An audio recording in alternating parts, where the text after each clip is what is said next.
Olá pessoal, tudo bem? Magno Pereira por aqui.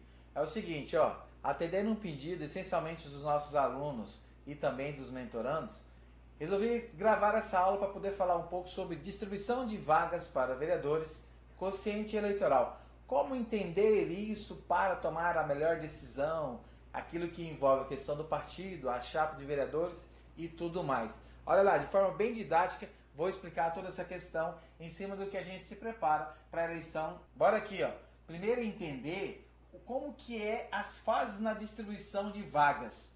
Ela é dividida em 3 fases. Na primeira fase, são naquele momento em que as vagas são distribuídas entre os partidos que obtiverem 100% quociente eleitoral e preenchida pelos candidatos que tenham tido votos em número igual ou superior a 10%.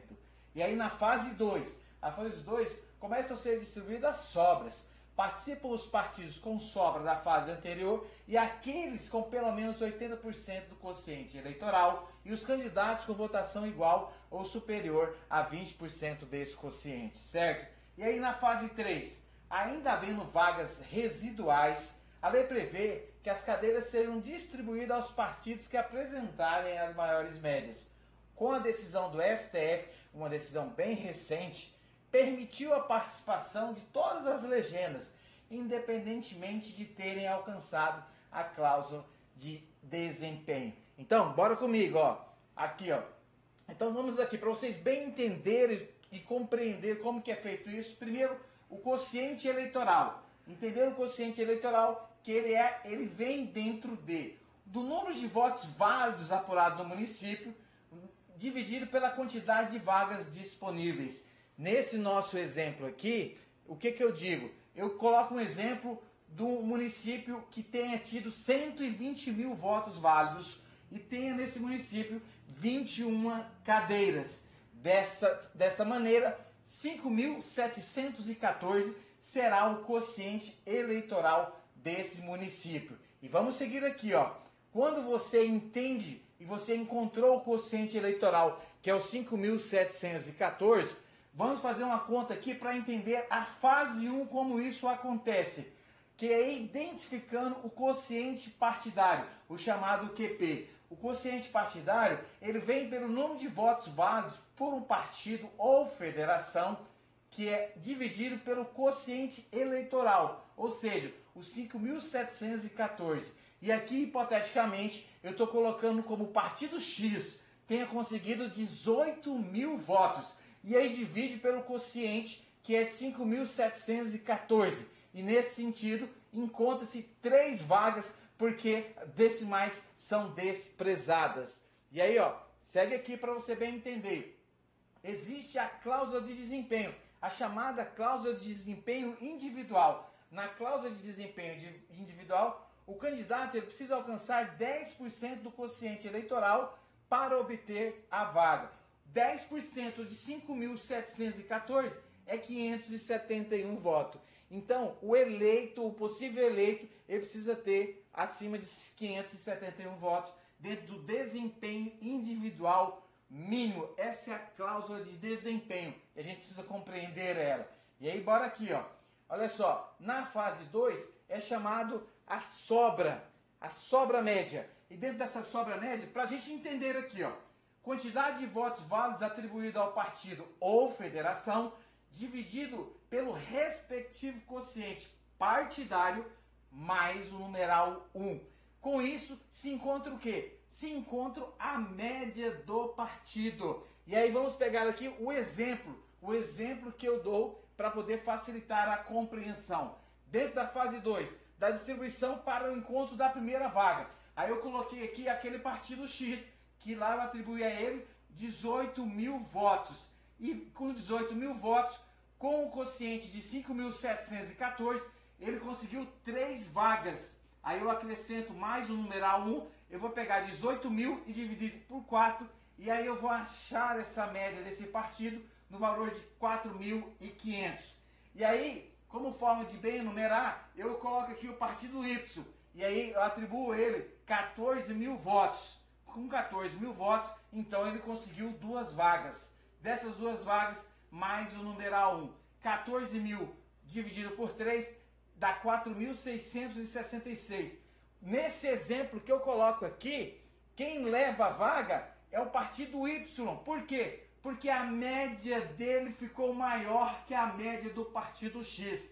Então o partido Y leva a primeira vaga no que a gente chama na primeira rodada. E aí vamos seguir aqui no nosso exemplo.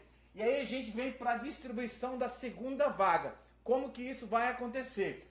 Olha só, o partido X, que então teve 18 mil votos, que lá na distribuição do quociente total levou 3 vagas, mais o numeral 1, os 18 mil dividido por 4, continua com os 4.500.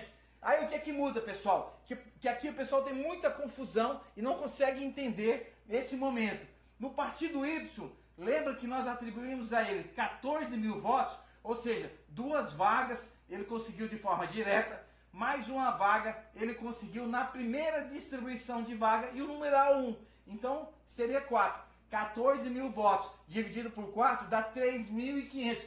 Quem leva a vaga aqui agora? Quem leva a segunda vaga?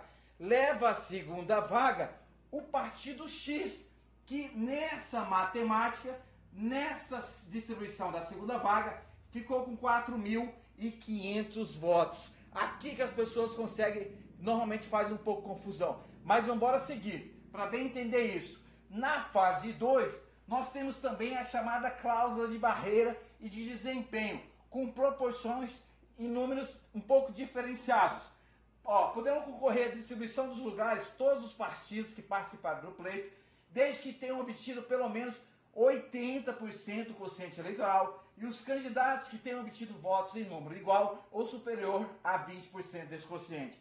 E aqui, bem evidenciado como que é isso. O quociente eleitoral, lembra que o quociente eleitoral é 5.714? Então, tá aí, 5.714.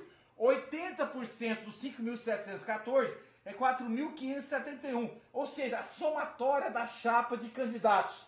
E o desempenho individual aqui, nesse caso, é 20%, que dá 1.142 os votos para esse candidato ascender nessa disputa na fase 2. Vocês entenderam? Então entra nessa fase 2 a disputa do chamado 80-20.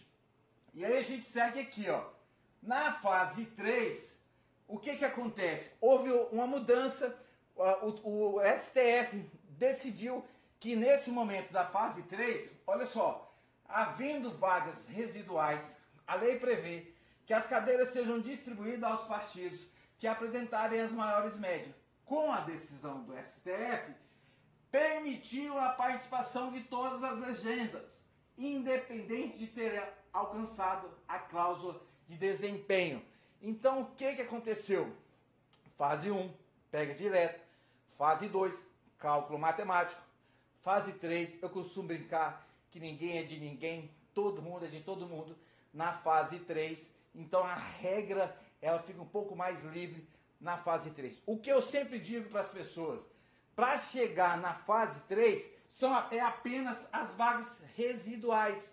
Então, certamente, grande parte das vagas vão ser preenchidas na primeira fase e na segunda fase, e na terceira fase ficará apenas as vagas residuais.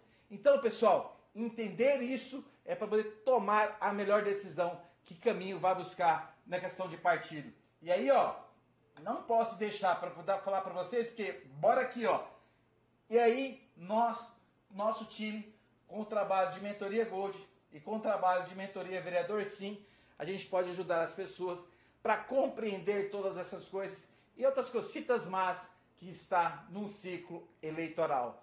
Beleza, pessoal? Espero que vocês tenham entendido e que vocês possam fazer bem uso desse material para tomar a melhor decisão. Beleza? Valeu, fui!